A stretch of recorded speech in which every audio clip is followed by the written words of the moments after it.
Salam dalam kasih Kristus. Selamat berjumpa kembali dalam Sapaan Gembala berupa renungan firman Tuhan yang memandu kehidupan kita.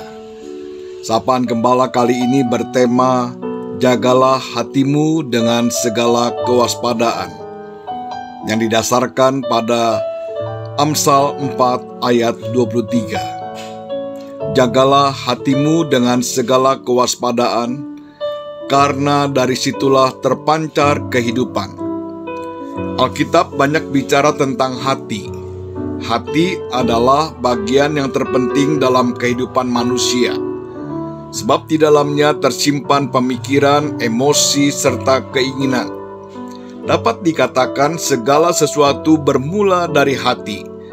Hati yang baik akan melahirkan perkataan dan perbuatan yang baik. Sebaliknya, hati yang jahat akan melahirkan perkataan dan perbuatan yang jahat pula. Salomo menunjukkan bahwa hati sebagai tempat di mana segala pertimbangan dan keputusan diolah kemudian diambil dalam bentuk tindakan. Hati yang menentukan hidup seseorang berkenan kepada Allah atau tidak. Itulah sebabnya ia meminta setiap orang menjaga hati dengan segala kewaspadaan, karena dari situlah terpancar kehidupan yang indah. Allah juga sangat memperhatikan hati ketimbang penampilan seseorang, seperti yang dikatakan tatkala ia memilih Daud sebagai Raja Israel. Dalam 1 Samuel 16 ayat 6 dan 7 dikatakan, "Janganlah pandang parasnya atau perawakannya yang tinggi, sebab aku telah menolaknya. Bukan yang dilihat manusia, yang dilihat Allah. Manusia melihat apa yang di depan mata, tetapi Tuhan melihat hati." Allah juga sering mencela bangsa Israel karena mereka memuliakan Allah melalui bibirnya, tetapi hatinya jauh dari Allah. Salomo meminta supaya kita menjaga hati dengan segala kewaspadaan, sebab kita memiliki kecenderungan untuk melakukan sesuatu yang tidak berkenan di hadapan Allah.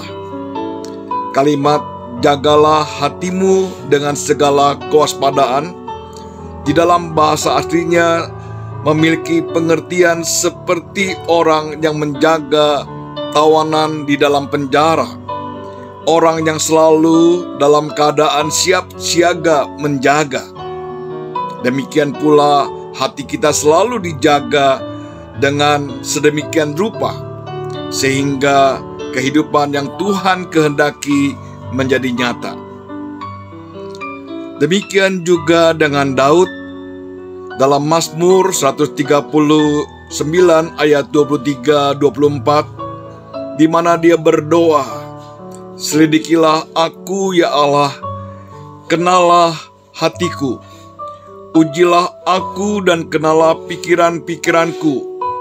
Lihatlah apakah jalanku serong, dan tuntunlah aku di jalan yang kekal."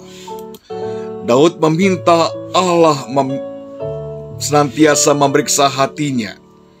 Jangan sampai ia memiliki hati yang serong seperti orang-orang yang tidak mengenal Allah. Mereka melakukan hal-hal yang bertentangan dengan firman Allah. Ia juga memohon agar apabila ia salah jalan, kiranya Allah mengarahkannya kembali ke jalan yang benar. Karena baginya, hati yang benar adalah hal yang penting. Hati bukan hanya menentukan relasi kita dengan Allah, tetapi juga menentukan relasi kita dengan sesama. Seringkali relasi menjadi rusak karena kita memiliki hati yang tidak benar. Ada kejahatan, ada kebencian, ada dendam, ada iri hati, ada kemarahan, dan lain sebagainya, yang menyebabkan kita melakukan hal-hal yang tidak terpuji, tindakan-tindakan yang merusak karena emosi. seperti kejahatan yang pertama di bumi yang dilakukan oleh Kain terhadap Habil saudaranya. Sehingga Allah mengatakan kepada Kain, "Mengapa hatimu panas dan mukamu muram?" Sebagai orang-orang yang telah mendapatkan anugerah Allah, biarlah kita selalu dapat menjaga hati kita dengan segala kewaspadaan, karena dari situlah terpancar kehidupan. Kiranya Tuhan menolong kita. Mari kita berdoa. Selidikilah kami, ya Allah, dan kenalah hati kami. Ujilah kami dan kenalah pikiran-pikiran kami. Lihatlah apakah jalan kami serong, dan tuntunlah kami di jalan yang kekal. Dalam nama Tuhan Yesus, kami berdoa. Amin. Sampai di sini renungan firman Tuhan. Tuhan memberkati kita semua. Sampai jumpa.